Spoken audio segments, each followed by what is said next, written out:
Hey guys, I am DM Zone. This is Gamers Oasis. Let's get into it. In this video, I'm going to be going out with a blast. This is the last third level and lower spell for both clerics and for magic users.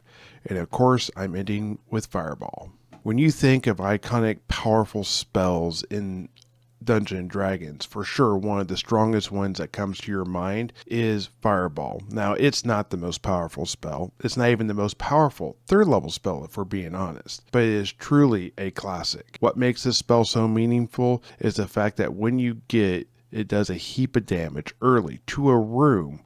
It takes out a lot of bad guys. And finally, the magic user's been told to be patient and stay back and don't engage and let the warrior do this thing, let the rogue do this thing, and let the cleric do their turning thing and healing thing. Now it gets to be like blam!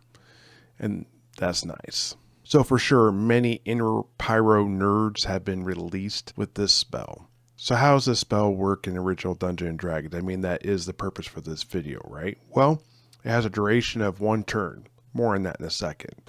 It has a range of 240 feet or 24 inches on the sand table. It has a burst radius of 2 inches. Again, more on that in a second.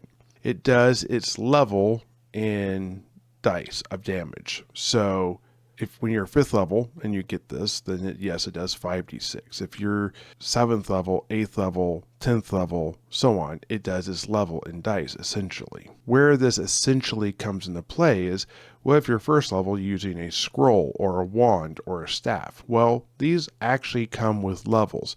If you look in book 2, scrolls and wands are 6th level and a staff is 8th level. So yes, a 1st level magic user using a wand of fireballs does 66 damage. So back to that duration thing I was talking about a second ago. It has been used both as one combat round or as 10 minutes, depending on how you see it, how it's interpreted. This has to do with a chainmail situation where they didn't really clarify the language in this throughout basically this entire book. I personally see it as a 10-minute hold. I can hold this spell for 10 minutes and be like, or whatever, one hand, whatever it might be.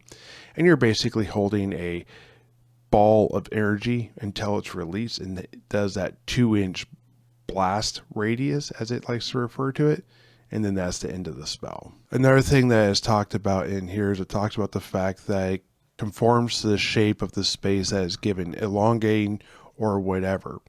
So there's been several interpretations of this. One of the terms that was thrown around later is it's volumetric by nature. That means there's so many square inches, it will make sure it fills that space. So if you have a 10-foot tall room, instead of that fireball being 40 feet across or 20-foot radius, it goes out to 80 feet. I've played it both ways. I think as long as you and the referee know, at least after the first one, how it's supposed to work, I think that's fine. I don't feel like it breaks the game either way. If anything, it makes it more dangerous.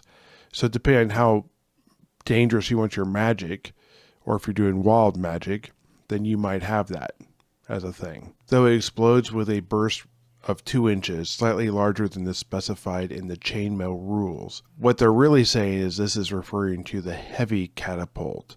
And if you take the arc into trajectory, I don't necessarily think that's as important as there has to be a straight line from where you're casting it to where you want it to go. So if you're casting it through trees, there could be a mishaps. If you're casting it through a wall or people, there could be a mishaps. And I think that's an important part of the spell that still needs to remain, going back to its line of sight wargaming roots.